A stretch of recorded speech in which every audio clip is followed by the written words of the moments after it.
Hello mga mi, ito po ulit si Mami Chris. Ang mga contents ko dito ay tungkol sa BIR ng mga online sellers at paano maging seller dito sa TikTok at sa Orange app. Kung gusto niyo po ng gantong mga contents, i-follow niyo lang po ako.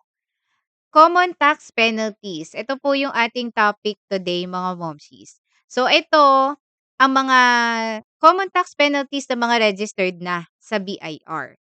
Number one dyan, yung late filing of tax returns.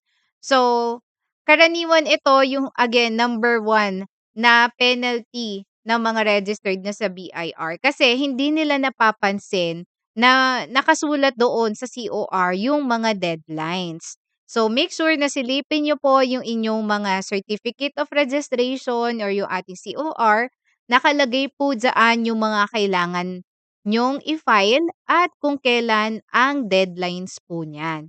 So, kapag ka na-late po kayo ng file, kahit 1 day lang po kayo na-late, penalty na rin siya. So, kahit then mga momshies, wala kayong sales, zero yung inyong sales, at na-late mo siyang na-i-file, penalty pa rin siya. Isipin mo yun, wala ka na ngang sales pero may penalty ka. So, make sure again na silipin ng COR, alamin yung mga deadlines, gumawa ng reminder para maiwasan nyo po na makalimutan yung mga due dates ng filing. Next, not reporting all income. So, not reporting all income. Eto po yung mga nagbabawas ng kanilang sales. So, malakas po itong maka-attract ng penalties. Bakit? Kasi lalo-lalo na dito kung kayo ay platform sellers. Sa platform kasi meron po tayong mga record ng ating sales. So, kung binabawasan mo siya, puwedeng-puwede po iyong makita ng BIR kapag napatawag ka for audit.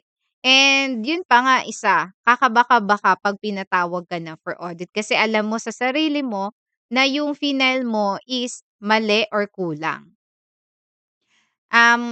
Yung mga final natin ngayong 2024 ay puwede siyang ma-audit up to 2027. So, 3 years po yung parang,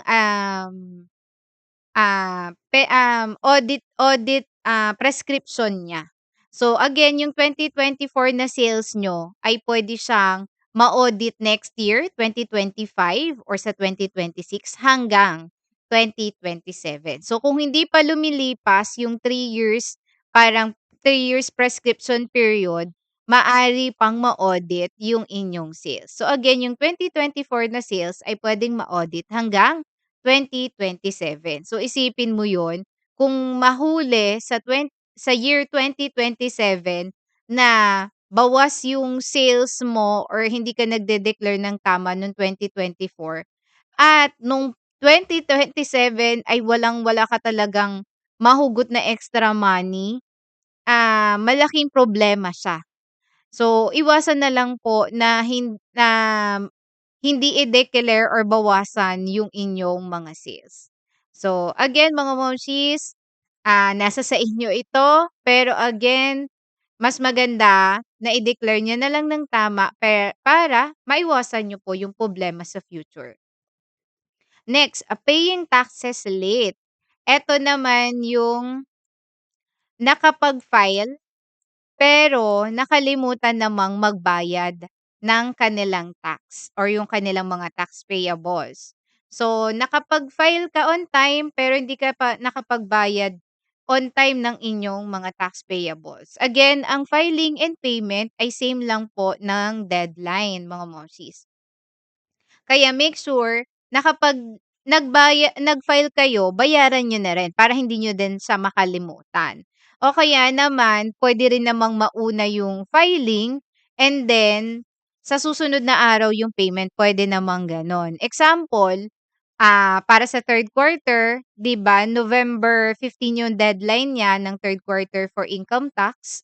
So, nung November 1 nag-file ka and then nung November 13 saka ka nagbayad, puwede 'yun kasi hindi pa naman siya, lagpas sa deadline. Pero yung lalagpas ka sa November 15 para sa pagbabayad ng iyong tax payables, penalty siya. So, next naman, Yung not filing required tax form. Eto naman yung nakapag-file pero mali yung nagamit na form. Make sure lang po na tama yung magagamit yung form sa inyong fina-file na mga tax return. So example, sa percentage tax, 2551Q yung ginagamit natin na form.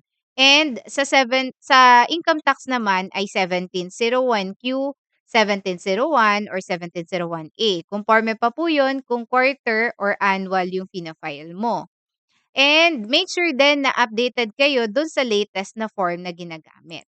Next, yung incorrect or incomplete tax returns. Ito naman po yung nakapag-file din pero mali-mali yung nalagay na information doon sa kanilang mga final.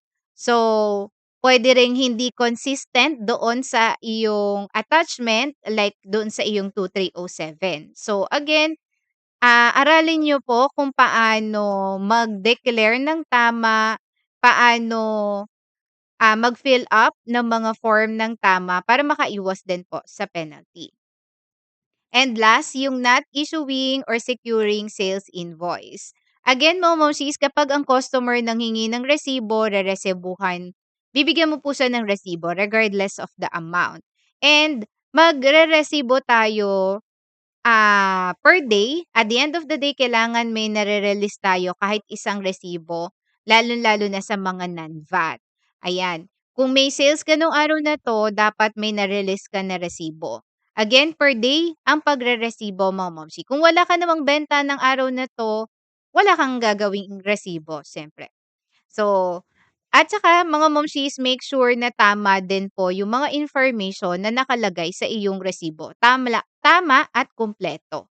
So, yun lang mga momshies. Sana may natutunan kayo dito again kay Mommy Quiz. Kung meron kayong questions, suggestion, and corrections, i-comment nyo lang po dyan. So, yun lang mga momshies. Thank you. Bye.